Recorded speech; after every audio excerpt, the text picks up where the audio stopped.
welcome to the Pop Council Podcast, the show where we cover everything in pop culture.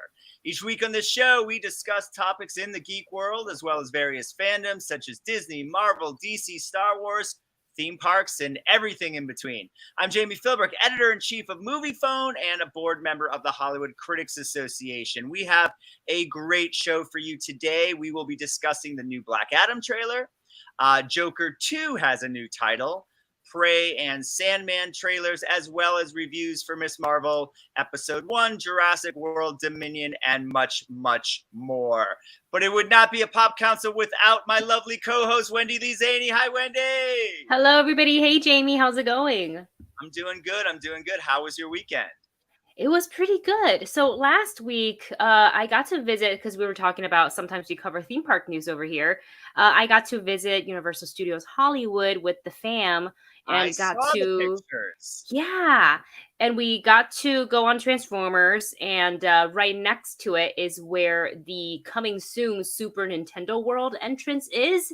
So I got a nice little peek at what I could see past the fence. It comes in 2023. I'm really, really excited. What is that? Tell me more about that. Super Nintendo World, it's already open in Japan in the Universal Studios there. And essentially, I know it's called Super Nintendo, but so far all they have there is more Mario, like Super Mario based. And there is 2 rides in Japan. We're getting 1 ride, and that's a Mario Kart ride with AR technology, where it's not just like you ride the ride aimlessly. There's actually a bit of activity involved in like dropping items or picking up items. Really cool, really excited. They're going to have like a Bowser Castle replica. They're going to have a Peach's Castle replica. You get to walk through the green warp pipe that we always see Mario and Luigi go through. I think we'll get to meet Luigi and Mario and Princess Peach. I'm not sure if they have a Toad. So very exciting. Very cool. Yeah. That's very cool. So where in Universal Hollywood do you have an idea of like what area that's sort of going to occupy?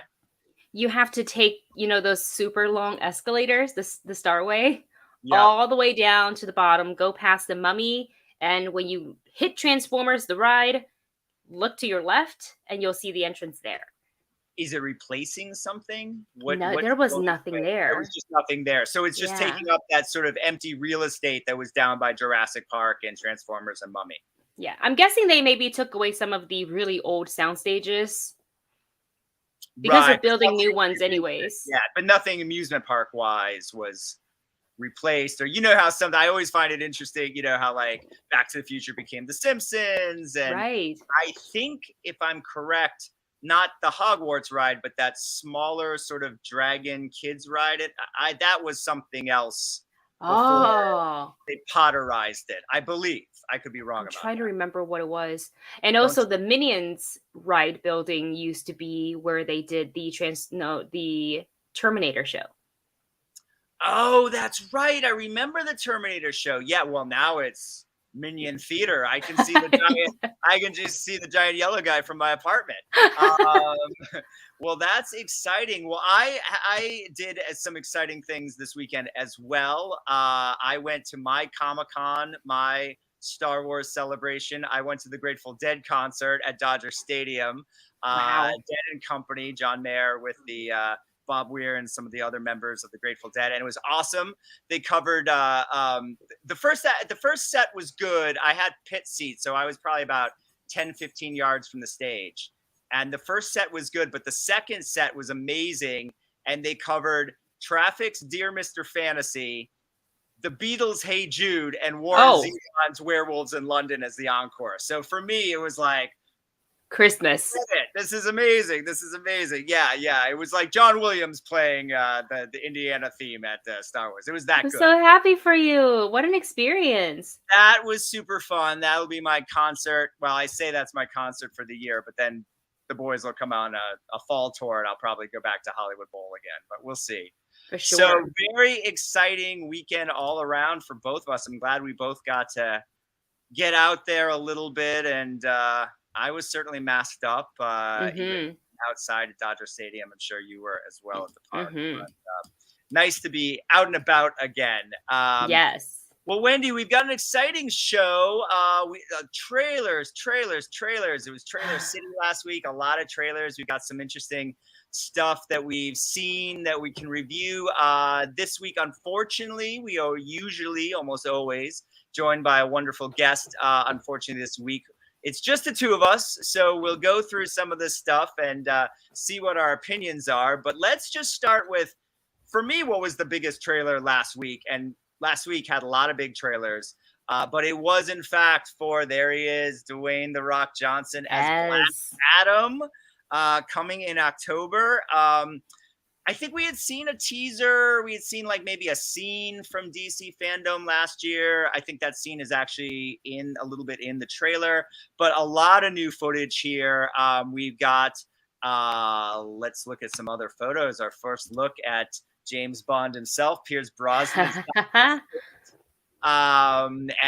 costume looks really great there. I believe I've been told that's the JSA, the Justice Society of America's sort of headquarters spaceship. Yeah, that the rumor is that aircraft, that spaceship behind Dr. Fate does belong to the Justice Society. I think actually in the trailer, or even Hawkman specifically, it might be Thangarian. We saw Hawkman. Let's get a photo of him up. Yes. Look at that wingspan. Amazing, right? Aldous Hodge? Yes. Hodge. Amazing. The wingspan. I love it. And so we actually see him in the trailer, I think, drop out of that ship to kind of go flying. So maybe it's Hawkman's ship, maybe it's the JSA's, who knows. Yeah, great shot of Hawkman there. There's a cool scene. In fact, Hawkman actually narrates a little of it. I think Dr. Fate narrates a little bit of the trailer, and of course, Adam himself. And here's another shot of Adam, presumably has just blown something up and is walking away from that explosion. So a lot of cool stuff in this trailer. It got me really excited for the film. And it's interesting too. I know Johnson's talked a lot about he would love for Black Adam to fight Henry Cavill's Superman. I think it's no coincidence they have the same representation. Just a little inside baseball for you there. Both CAA? Well, I believe Henry's with, and I may have some of the details incorrect, but I think Rock actually owns a management service that's I wouldn't be surprised. $7 or whatever company. And so I think the same people, let's just put it this way, the same people that manage the Rock's career, I believe, are managing Henry's as well. So I think there's some little, and it is interesting. There's all this talk from him about Black Adam fighting Superman and not Black Adam fighting Shazam, who is his real, arch enemy in the comics. And so I want to ask you, Wendy, what you thought overall about the trailer, but also like my question is sort of, obviously we're always talking about the DCEU and does it still exist and how does this fit in? And, every time I, as a fan, I'm about to say, okay, it's over, we're moving forward. Then J.K. Simmons comes back for Batgirl, or this one comes back, and I'm like, wait, what? Huh? I'm confused. Yeah.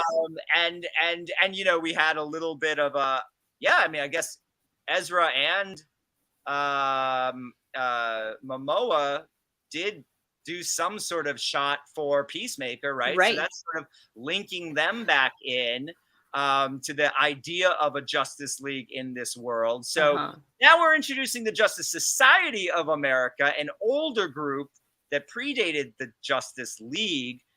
I guess my bigger question is like, should we look at this as DCEU 2.0, or is this some sort of continuation, maybe not in the way that Marvel continues its films, but are we still locking Black Adam and everything that the Justice Society is going to create in this film to this idea of the Justice League in DCEU?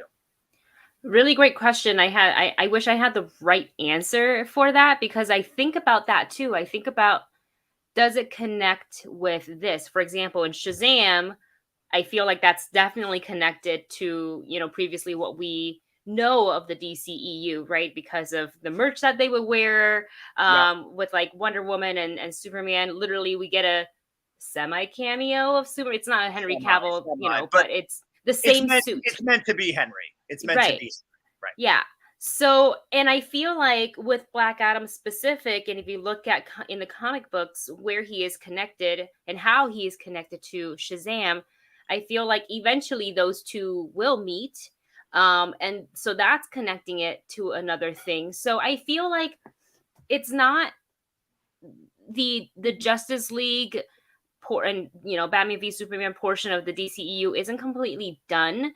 But I think we're seeing that certain movies don't always connect to it. And I think, I don't know if they could, kind of, without saying it to us, tapping into their version of, not their version, because they also have a multiverse.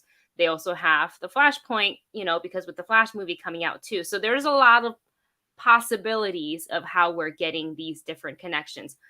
So I'm curious to see if they even mentioned Shazam at all in this movie. I think Zachary Levi said somewhere that we're not going to see Black Adam in Shazam 2, which is fine. We can let those movies be those movies. We don't have to quite connect them right away.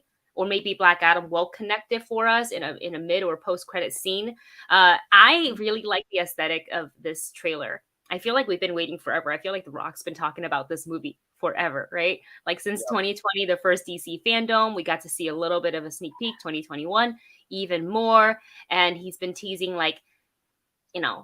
taking us on set, looking at the costume. That costume looks like it's painted on his body.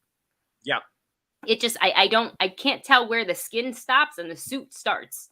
It's crazy because he's so fit. Like, I feel like they have to sew him into the suit sometimes because he's a large man. With the aesthetic of this trailer, I kind of like that darker, almost, it's not quite Justice League Snyder, but it's close, and I like that. I've always liked that kind of a look.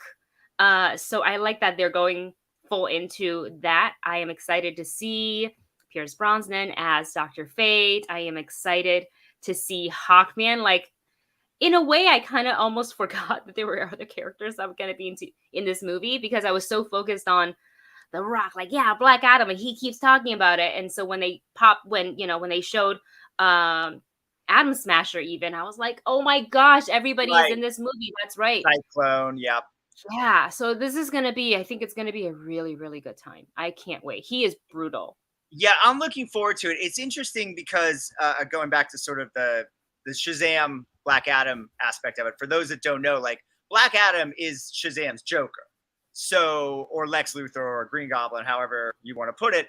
And so I always did think like it was kind of odd to go the solo film route and completely keep him away from Shazam for at least, presumably now, at least one, maybe two movies. And the reason I still think the only reason this is happening is because Dwayne Johnson was given a choice. Do you want to play Shazam or Black Adam? And he chose Black Adam. And so that's it. If the biggest movie star, sans Tom Cruise's Top Gun comeback, but if the biggest movie star in the world says, I want to do this other character instead, I want to play the villain and make him more of the, then that's what they're going to do.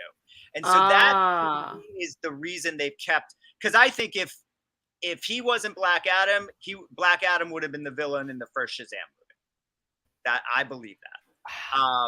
Because the biggest star in the world wanted to play him, they've gone this sort of separate route.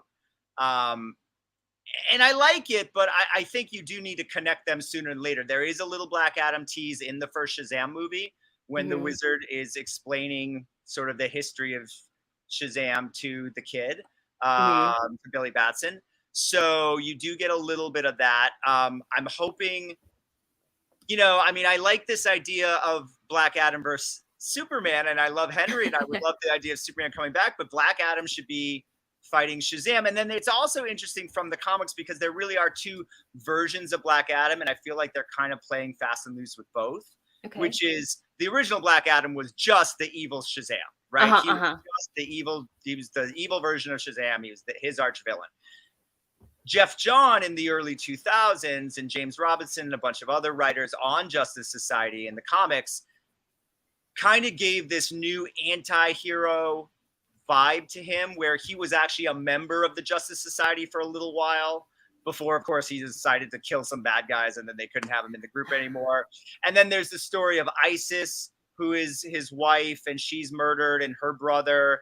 I think they're playing that up, and we've heard that Sarah Shahi might be playing a version of Isis. Interesting. I think that name, when they added that character to Legends of Tomorrow, they had to change the name because obviously there's a terrorist group with that name, and we can't right. So I don't know. She may not be called Isis. And there was a children's TV show in the 70s, a live action Isis. I don't know if you remember that. No, I don't. Along with the live action Shazam that was on Saturday mornings in the 70s. Shazam, yeah, Zachary Levi is not the first actor to play Shazam in live action. There is a What did that look like? We'll see if we can find some pictures. Yeah. If I find the picture while we're discussing the next topic, I'll throw it up. But anyways, long story short, I mean, I found it. Yeah, put it up. We'll throw it up. All right, let me grab a thing of it. Yeah, grab a thing, put it in, and I'll throw it up. So long story short, what I was saying is basically like I think they're using a lot of all of that in this, right? We can see, I think I don't remember 10th Adam having a son that died. I remember it was his wife that died. So I think maybe they're changing that a little bit, to add something to this. I think they're also playing obviously off of the Justice Society part, the anti-hero part. I just hope that, okay, here we go. I got it. And apologies to the actor. We don't know your name, but he was the live action. And then they actually did, I mean, this is getting into the weeds, but there is actually, you can Google this, and it might even be on HBO Max now, but there was a TV special called Challenge of the Superheroes, not to be confused with the Challenge of the Super Friends cartoon, but a live action Challenge of the Superheroes. It was hosted by Ed McMahon in the 70s. It was done as kind of like a roast. Adam West and Burt Ward played Robin and Batman again. Frank Gorshin played Riddler. The Shazam actor was Shazam. And they actually had, I believe, they cast an actor as Flash, as Huntress, as Black Canary, as Hawkman, as Solomon Grundy. Like, it's a really weird 70s. It's bad, but you know what it's like, Wendy? It's the DC version of the Star Wars holiday special. That's no. That is 100% the best way to describe it. You can find it online. It's a fun watch. I dare you to get through the whole thing. You probably get 10 minutes of it. But anyways, a long story. I think that's kind of where they're going with the Black Adam stuff. And I just hope they don't keep him a hero or an anti-hero too long. I would like to see Dwayne Johnson in this role really embrace the villain that Black Adam should be. But I'm excited for the film. If it's not that, if it's more of a Justice League 2.0, I'm not complaining. And you're absolutely right with the idea of the multiverse being, included in the next, in the Flash movie. And also, we have a good inkling that Michael Keaton may be our Batman for the foreseeable future, which I have no complaints about at all. There could be a lot of different things that come out of the multiverse in different versions. So we could have more than one Justice League. Who knows? Yes. We will just have to wait and see. But great first trailer. Well, while we're talking about DC and talking about DC villains, let's move over to the DC villain that's had the best box office and and an Oscar nomination and win for. I always think it's funny that the only comic book character, the only performance to ever win an Oscar for playing a comic book character is both the Joker. Oh, you're right. Heath Ledger. And I could be wrong, but I don't believe any actor, because Chadwick did not get nominated for Best Actor for Black Panther. I think Didn't he win? No. Remember, that was the big story that he lost at his posthumous one from. Oh my God, that's right. Yeah, that was the big Oscar story. But even 2 years before that, Black Panther got a Best Picture nom. Yes. But I don't believe he got. I don't think any actor has ever been nominated for playing a superhero. I think only Heath Ledger and a comic book superhero. Yeah. Heath Ledger and Joaquin are the only actors to ever win for playing comic book supervillains.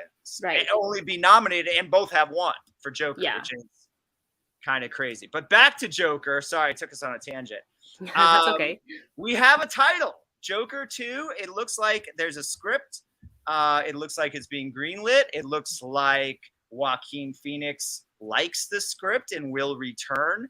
The title has been revealed. This is all via, I want to call him Paul Thomas Anderson.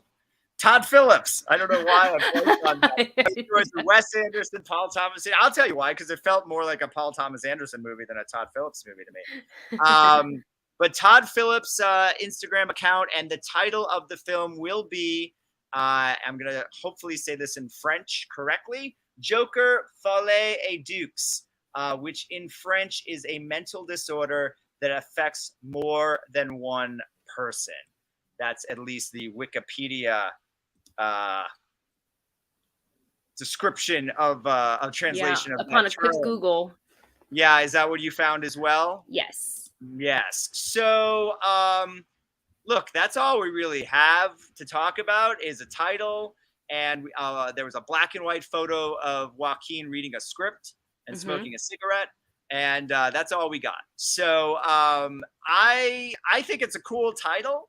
The internet is already out there saying, oh, well, more than one person, so this will introduce Harley Quinn, and we'll get a new Harley Quinn, it won't be Margot Robbie, and blah, blah, blah, blah, blah. I don't buy into any of that. I don't think the guys are going to introduce any other, like, DC, maybe we get more of young Bruce Wayne, right? Like, we know. Yeah. There's a lot to explore there. His dad's dead already, so maybe we get some more of that. But I don't expect this to be like young Riddler, young Penguin, young, you know what I mean? Like and I also don't necessarily think that Arthur Fleck is the real Joker, and that might be what this movie means, right? That's what a lot of people have thought, is that he.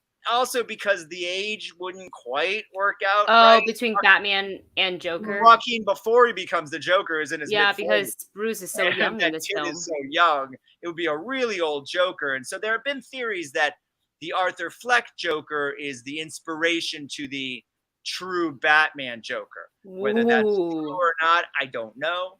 But that could be a possibility, and that could tie into this French title as well. Yes, it certainly Wendy, what are your thoughts on all of this? It's funny. I first of all love the Joker film. I've seen it twice.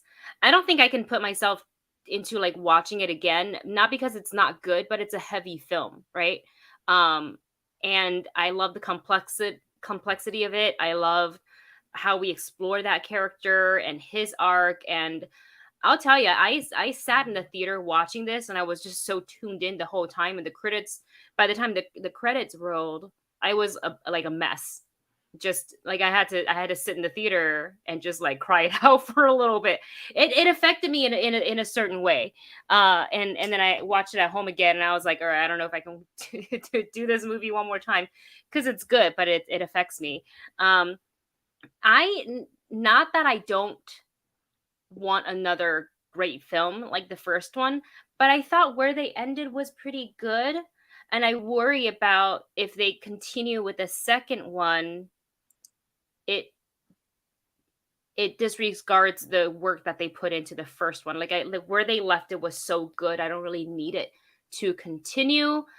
So while it's being greenlit and we have the script and Joaquin's reading it and stuff like that, yeah, certainly we can get a second film. Would I, have my butt in the theater seat to watch it? Absolutely. But like you said, I don't think they're going to turn this into anything else other than a straight continuation. This is not introducing any other DC characters other than maybe we continue to explore what there could be with Bruce Wayne. I think with the Harley Quinn, I don't know if we'll exactly get a Harley Quinn, but if he is because we'll see where he goes, but maybe this sets him up to meet Dr. Why can't I think of her name right now? I'm blanking on who runs Arkham. Yeah, right. So so that's the possibility. So it's not quite Harley Quinn, but it's the person before she becomes Harley Quinn. Right. I mean, I'm with you. Well, a couple of things. So that I want to mention that you said. First of all, I agree. I think the first film serves well as a standalone, and I would almost say don't touch it. Like it, So good. except it shockingly made over $1 billion. So of course they're gonna make a sequel, right? Like this is almost the one time like you almost wish it had made less money because they probably would leave it alone. But yeah, it's $1 billion franchise. They have to do a sequel. I saw it at TIFF when it premiered at 2018, at 2019. like a 7 a.m. screening after having screenings all night. So I was exhausted and just trying to stay awake. But I loved it. And you mentioned being difficult to kind of watch it again. I have found that I can watch it over and over again if I'm starting it at the point where he becomes the Joker. Basically the staircase scene. So you don't watch all the horrible things that people did to him to drive him to that point. Right. I just no, but I've seen it. I've seen it twice. So I know. Yeah, so you know it. It lives in my head. But if I just want to watch like the best part, if I'm on HBO Max and it pops up, I'll watch, the last 30 minutes. The last 30 minutes are absolutely breathtaking. So yeah, it'll be interesting to see. I mean, I'm with you a little bit. Like, I would love it if they just kind of left it alone, but I understand why they have to move forward. And there is a lot of interesting stuff that you can do with, is he the Joker? Is he not the Joker? Does he inspire the real Joker? Who's the real Joker? What's his relationship with Batman? Mm-hmm. And also, actually, you mentioned Arkham. This just dawned on me, and I had never really seen it this way, but there are two different ways of seeing the ending of the movie. Mm-hmm. I had always seen it straightforward, like that when he ends up at Arkham at the end, it's after the events of him shooting Robert De Niro. But there is a theory of online I've heard of watching the movie, and that since he is an unreliable narrator, none of the movie happened, and he was always in Arkham. Ooh. And Phillips has said, I believe, I don't want to misquote him, but I believe he said, like, we left it that way so you can interpret it either way is the correct way to interpret it. I want it to be so that there's way. A lot there to play with. Now, I've always interpreted, and I continue to see it as the events of the movie did happen. Yes. But obviously there are hints throughout the movie, his relationship with Zazie Beetz, that's not really what he's telling us. Right. Which also adds to that maybe the ending is not what he's telling us. It was a beautiful movie. And again, even with that concept, I'd almost say leave that alone, right? Like, I don't want to know which one it was, which the new movie would inevitably have to tell us. It's like Inception. Does the thingy fall over or does it keep spinning? Right. Do you want Inception 2 to spend 3 hours knowing Nolan 3 hours? The average 2 hours trying to figure out what it was in the first movie or not. We don't need it. But $1 billion, I'm not blaming anyone at Discovery, Warner Brothers for wanting to do this. So, and also to add too, it does seem like Joaquin had a great time working with Todd Phillips and the team on this movie. He is seemingly really interested in the script, and I think he's the kind of actor that, regardless of what he said about never doing a sequel or whatever, if the story is good as an actor, he's going to want to portray that. He's going to want to tell that story. 100% agree. And I think the fact that he's a guy who's always said, I'm not interested in a sequel. And now that he seems interested in a sequel, we could assume that that's because the script's really good. It also could be because they're giving him a lot of money, but let's assume it's because the script is really good. Yes. And we'll see what happens. I mean, the first one was so good. I'm open to seeing what they do with the second one and hoping it works out. Well, let's talk about a couple other trailers. We'll move over to a little non-comic book trailer before we come back. Although at this point, the Predator is so kind of in our culture, and there are Predator comic books, of course, but this is the first shot of the lead actress that is going to be in Prey. Mm-hmm. Prey will be, I mean, can we call it a prequel to Predator? I mean, it takes place chronologically before any other Predator movie we've ever seen before. Whether it's a true prequel or not, I don't know about Right. that. But obviously it takes place in the early, it takes place a long time ago and in Native America. So we're going to see the indigenous people here and how they battle with a predator. And we've got a nice shot of it's a little dark to really see what's going on there, but you can see the outline of the sword on the predator's back. You see his helmet there and a shield. So this was sort of a surprise movie. I remember us talking about it maybe a year ago. It was sort of it was like we were in the middle of the pandemic and wait, there's a Predator movie shooting? Like no one knew about it. It's 20th Century Fox, which obviously is Disney. They were going to go to Hulu because obviously you cannot put a Predator movie on Disney Plus. But apparently the movie is, I guess, family friendly enough that Disney has changed their mind and announced over the weekend that this will be premiering on Disney Plus as well as Hulu. So, yeah, did you know that, Wendy? That was I just found out. Unless I am making something up, but I thought I saw that officially somewhere. Ooh. And over the weekend. And so that's kind of neat. I think that sort of tells us, I mean, look, Predator is obviously a huge IP. And so I think relegating it to, Hulu or something like that, I'm glad that it's going to get a larger audience with Disney Plus. I think that also tells you that the studio is pleased with what they're seeing. I'm blanking on the director. It's not Dan Trachtenberg. Thank you, from Cloverfield. Yes. Right? I was getting him confused with the with another director, but yeah, Cloverfield. So expect some surprises. I would imagine it's not going to be your dad's Predator movie, and hopefully will be a step up. I mean, I was really optimistic about the Shane Black Predator as sort of being the Predator movie to kind of.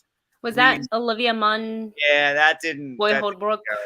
That didn't go so well. I actually really like Robert Rodriguez's Predator movie. It's called. And that was Adrian Brody, Predators. That where they kidnap them and take them to the Predator training planet to hunt. I like that one a lot, but just it didn't have the box office. I think this is an interesting concept. Trachtenberg's a good director. I think we could get something really interesting with this, and it seems like the Disney team's behind it. So I'm looking forward to it, and we'll see. But how do you feel about it, and sort of this concept of taking, primitive human beings and putting them against, primitive culture, primitive, no technology, right, and pitting them against the Predator.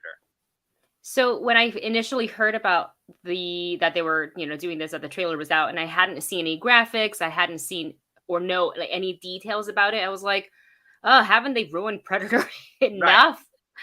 No. And then I was like, well, naturally, I'm going to have to watch it. So I sat down and gave it a watch, and I really like the look of it. I think one of the important things about Predator, and I think that's why some of the other movies didn't quite work, when they try to insert too many things into it, it's about the hunt. They're called Predator. And so when you have the people of, I think, how do you say the name, the Comanche warrior, like that, it's hunters against hunter, and it's a game of survival. It's the hunt and the survival. And I think that's what's going to be really interesting. That's what's going to make it really fun to watch. I'm still reeling from the fact that it's going to be released on Disney Plus. Like, I am so pleasantly surprised and happy that it is.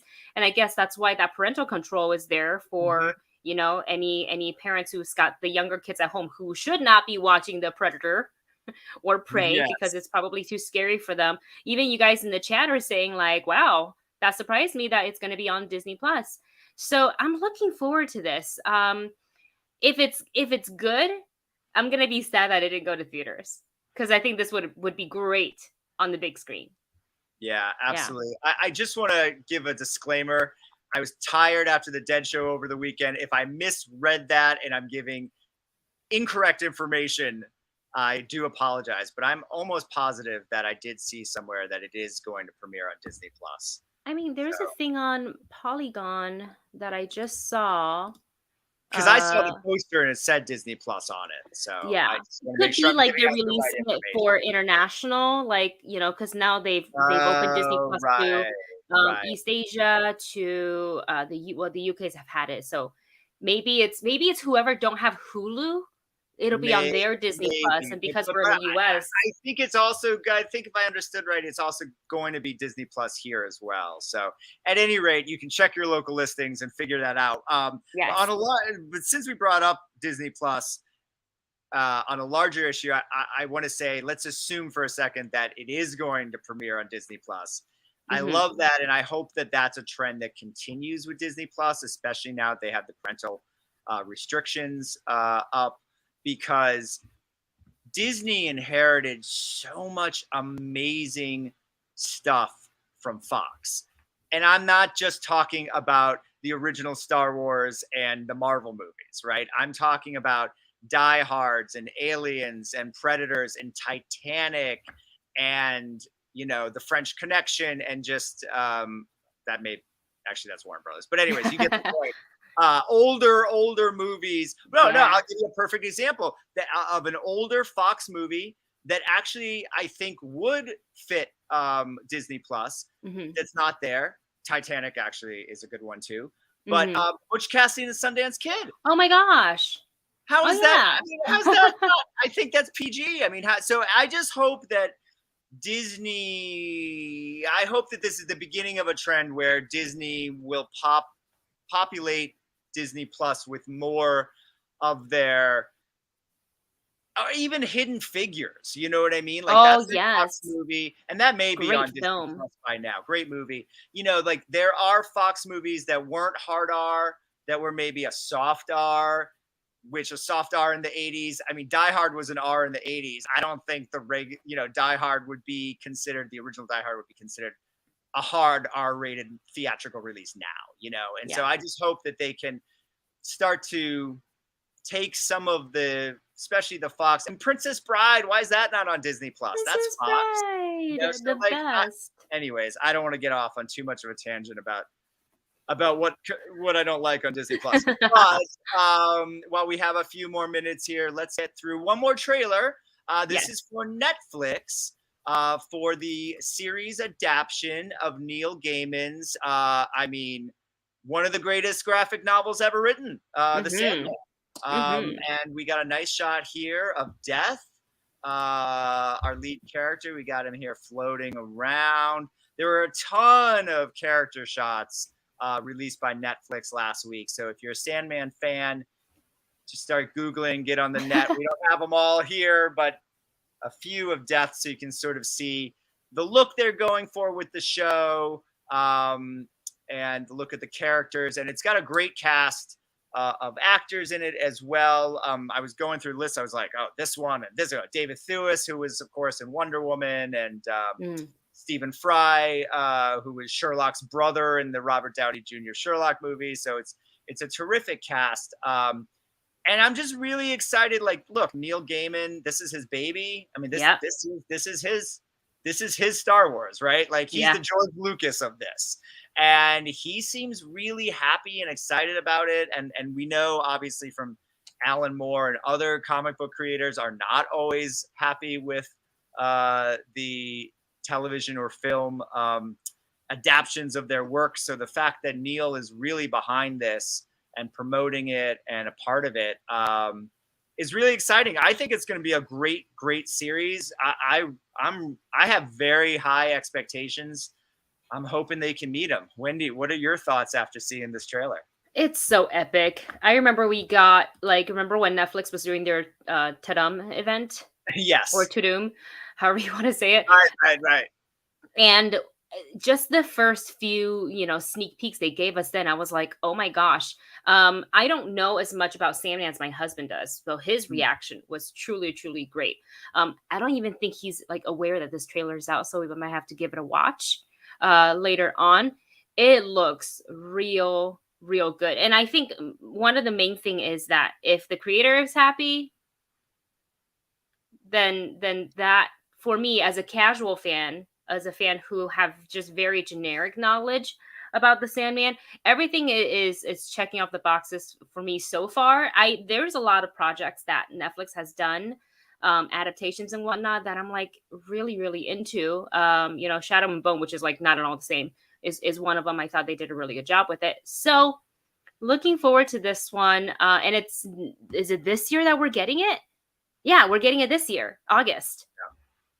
So very, very soon. I'm excited. I'm probably gonna have to like buy and read some of the comics. You should. They're amazing. Yeah. When you mentioned Netflix has adapted things before that we were excited about, I thought about Bebop Cowboy and how that didn't quite go. I was really excited about it. And I like the cast. I still like the cast. I think the cast. Listen, and I love Umbrella Academy. I think they've done an amazing job adapting that. So, they've got a fairly good track record. Yeah, there've been some misses. But listen, when you're Netflix, I mean, and you're making a million different things a year, yet like they're not all going to be hits. So I'm really looking forward to it. Now, would the movie couple do a TV trailer review? Yeah, we got to do it because I want to hear Dustin's thoughts on it. So I think we're going to have to after this. So fans, keep an eye out in the next couple of days on Wendy's channel. You may see that. Well, listen, we got just a few minutes left. Let's get through a couple of reviews. Let's talk about Miss Marvel. The first episode premiered last week. We're going to get the second episode midnight tomorrow, Wednesday morning, for those of you that do not stay up late. I'm in that category now. I go to bed early and watch it Wednesday morning. So we've got that, and then that's coming out this week. Now, I have seen the first 2 episodes. Wendy, you have seen the first 2. Murphy just moved my background. Hold on. Woo! There we go. Murphy guest star. Yeah, Murphy's right between my legs right now. He's right underneath me. No sudden movements. So you saw the first 2 episodes. I did as well. Wendy, go ahead. What are your thoughts on the show? I love the vibe of the show. It's so fresh and so fun. And I think Iman Vellani is our real live Miss Marvel. I love that, and I learned this from watching her interviews, that she literally embodies Kamala Khan, right? Like, she is a huge comic book fan. She loves the Avengers. She loves Miss Marvel. So naturally she auditioned, and they saw how passionate she is. And they're like, this is it. She doesn't even need to just be herself.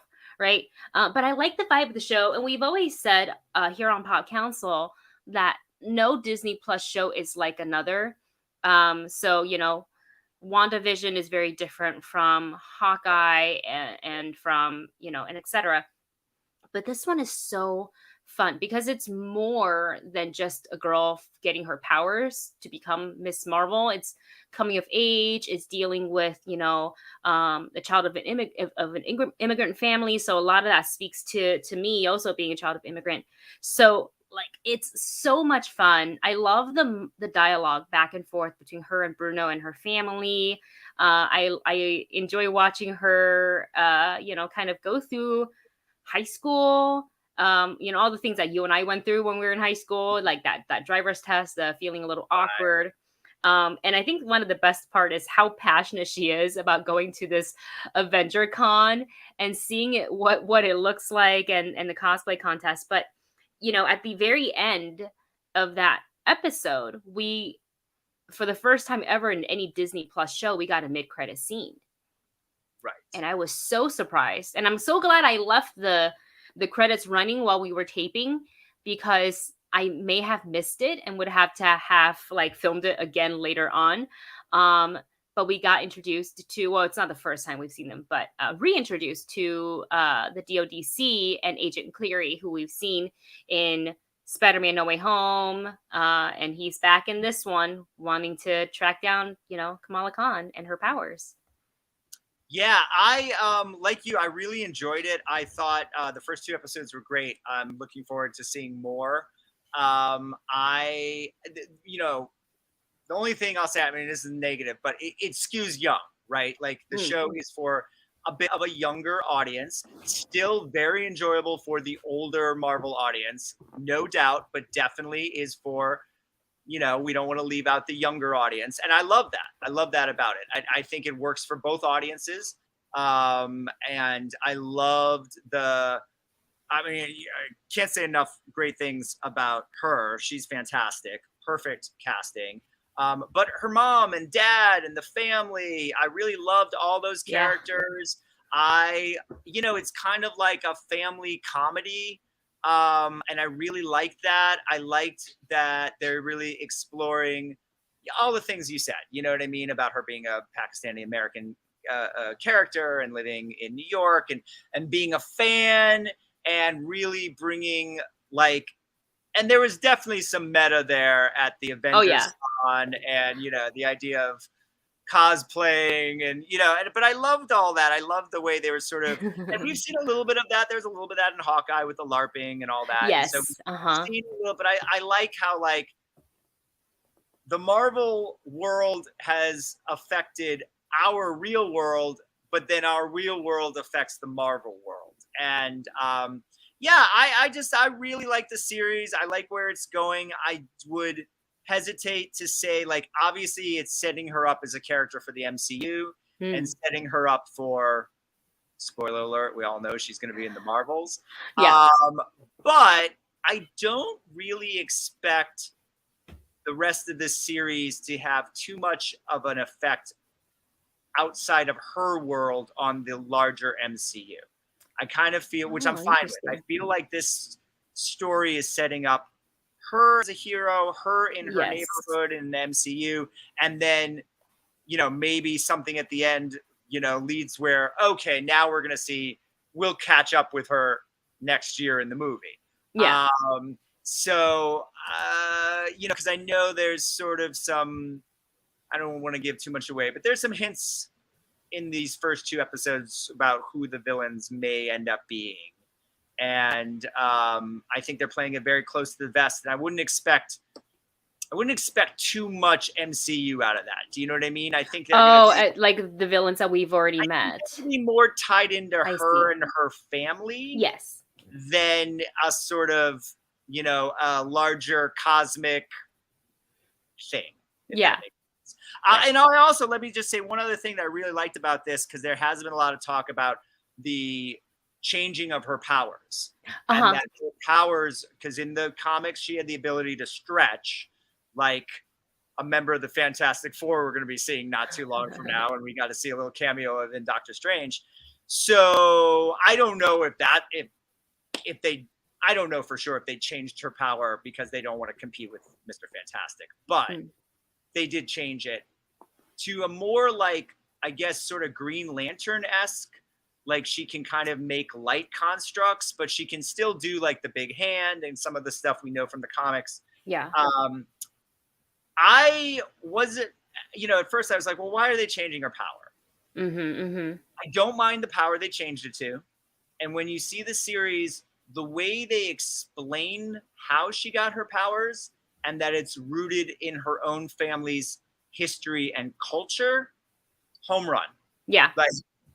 Okay, now that I know that, I'm fine with the power change, because now it's rooted in something personal with her as opposed to an accident or she got bit by a spider or whatever. Yeah. I like that. And there's a lot to explore, what does Nani know about this bracelet? And was it sent to her on purpose? Or was it truly sent to her because she was kind of just take this, because it was so carefully wrapped inside the red scarf that it makes me think that she knew, and it was, for theatrical purposes, placed front and center of the box, be the first thing that she opens up when she lifts the rest of it. So yeah, it's interesting. There's a lot more to explore, and we're only getting 5 more episodes, right? There's 6 in all. I think so. Oh, and speaking of, how we were talking about how it's not going to cross quite yet into the major MCU, but within show wise, and the viewers for the movie couple pointed this out to us, during the credits, it's like the very first, not the mid credit scene, but the actual credits. You can actually see a Trust a Bro moving truck drive through, which makes sense. She's in Jersey, you know. The rest of them operate out of New York. It's really not that far, and they're a moving company. Do we know the timeline? Like, is it somewhere Christmas time? Well, no. I mean, It's not Christmas time. They're about to. If we want to think like Avenger Con, like a convention, usually it's kind of summer, right? Summer. So but she's still in school. Right. So I'm trying to think, like, it's obviously after Spider-Man No Way Home and Hawkeye and Shang-Chi and everything that came before that. Is it after Moon Knight or before, or it's kind of during Moon Knight? So it looks like this doesn't really answer your question directly, but it looks like it occurs 1 to 2 years after the events of Avengers Endgame. Well, that doesn't make sense. So people are still snapped, or are they back? I think it means after the 5-year. Okay. So 2 years after the 2 years after the blip, yeah, or after the return of the blip or whatever. Yeah. All right. Well, interesting. I know on Disney Plus there is actually a carousel where it has them in the official timeline. So we'll just look there. I actually think like it's at the end after Moon Knight, but I feel like they probably are around the same time. Well, moving on, one more thing to talk about this weekend: $140 million Jurassic World Dominion made. There is the cast. So we got to see the cast of the Jurassic World movies. Chris Pratt and Bryce Dallas Howard team up with the Legacy originals, Sam Neill, Laura Dern, and of course the great Jeff Goldblum in Jurassic World Dominion. So I'll give my quick thoughts, Wendy. I did not care for this film. I know, to be honest, I'm not a huge Jurassic fan to begin with. I like the first movie. I like the second movie. I like the 2 Spielberg Goldblum movies. The third one lost all the magic and, you know, any sort of wonder of seeing dinosaurs for me. 17 years later, Pratt and Howard do Jurassic World, which I liked, I'd say, the first half of. I thought it did a really good job of kind of revisiting this world and setting new characters and new things. And then it just sort of derives into Jurassic nonsense towards the end. The last one, Fallen Kingdom, was a hot mess. Did not like it at all. And what really bothered me was the inclusion of human cloning, which is, I think, where the franchise jumped the shark. I was hoping that in this one they would just forget about that what they set up at the last movie, and they didn't. It's a big part of this film, and I was really hoping Jeff Goldblum's coming back. Like, let's clone Ian Malcolm. Let there be 2 or 3 Jeff Goldblums in the movie. Unfortunately, they didn't do that. And unfortunately, you know, so Goldblum was really promoted when they were promoting the last film, that he, you know, Jeff Goldblum's returning. He did the junket with Bryce and Chris, and he's literally in the scene you see him in the trailer is the only scene he's in the movie. So he's literally a cameo in the last movie. I was really hoping that he would have more of a lead role in this film the way he did in the second Jurassic Park. Unfortunately, that's not the case either. I found him to have not a cameo, but it is a very supporting role. It's not a lead. It's more in kin to what he did in the first movie. Okay. Sam Neill and Laura Dern have larger roles. But again, I think they're kind of sidelined by everything else going on. But they're probably the best part. I love as actors and people, I love Chris Pratt and Bryce Dallas Howard. And so I found myself rooting for them throughout the film, not just rooting for their characters to survive, but rooting for them as actors to be able to pull this movie out, which unfortunately they didn't do, but it's not their fault. So I have nothing bad to say about them. Overall, it was just, I thought, incoherent script, crazy plot lines going all around that don't really fit. Yeah. They set up Dodgson, who is the character that buys the from now. They couldn't use the actual actor because he's in prison right now for sexual. Yeah. So they cast George C. Scott's son, Campbell Scott, who's a very good actor in his own right. You may recognize him as Peter Parker's dad in the Andrew Garfield Spider-Man. Oh my gosh! Okay, a very good actor. So he plays sort of the big bad in this. He's the Dodgson. And he's terrible. And again, not his fault. He's working with horrible material. The direction was just not really inspired. And also, like, remember the first Jurassic Park? And it was like, oh, dinosaurs. Wow. Yeah. And there was magic and wonder. And now it's just like, dinosaurs, they're monsters. They're all Godzilla. And it's not a good movie. It's just not a good movie. And I feel terrible that the original actors came back to sort of say goodbye. They deserved a better movie. And the one good person, or not the one good, because I think all the actors try their best, but I really did like DeWanda Wise. She plays a new character that was great, but would be better served in a different movie, in a better movie. So I just feel bad for everyone involved because it's just not. It's not what fans, I think, wanted. Yeah. Did you have a chance to see it, Wendy? I missed the press screening, so I'm gonna make it out sometime. And this weekend was like insane work-wise, so I'll probably make my way out to the theater sometime this week to see it because I do want to see it. I want to see. I was really excited that the Legacy, characters came back, so I definitely want to see them in the movie. I don't really care so much about like the spoilers because I've already read a bunch of stuff by accident where I was just like, oh, this okay. There was no spoiler warning in this review that I read. So know how to spoil it for you if I tried. Like I don't think anything I just said was a spoiler. And no. In the reviews, some of the reviews that I read, I was like, oh, what else would be a spoiler? Like, I mean, what's interesting is that while there's a lot of people who I've also talked to about this film, voiced their disappointment for this movie, the box office tells a whole different story.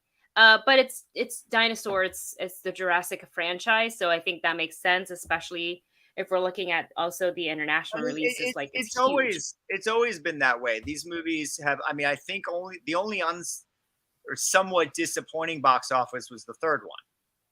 But as far as the world movies, and I knew that this would do crazy numbers this weekend. It doesn't matter how bad the reviews are. And frankly, they probably can keep pumping out more. Yeah. I'm definitely going to see it this week, so I can see what everybody's talking about and see what crazy dinosaur action we get. Oh, good. Well, Wendy, we did it. We got through it. That is it for the show. We want to thank you, the audience, for tuning in and remind you that we are just one of the shows on the Hollywood Critics Association's YouTube channel. So make sure you hit that subscribe button. You like this video and you tune in to Pop Council every Monday at 11 a.m. Pacific time. And also please check out HCA's YouTube channel for other after shows and great content. Wendy, thanks again. Let everyone know where they can check you out. Thanks, Jamie. Always a good time talking with you about all the pop culture nerdy stuff. You can find me on Instagram and Twitter at my name at Wendy Lee Zaney or on YouTube under The Movie Couple. Awesome. And I'm Jami Philbrick. Check me out on MoviePhone.com for all your showtimes, listings, news, reviews, interviews, and everything else. And we will leave you with the original Shazam. Take care. Have a great week. We'll see you next week.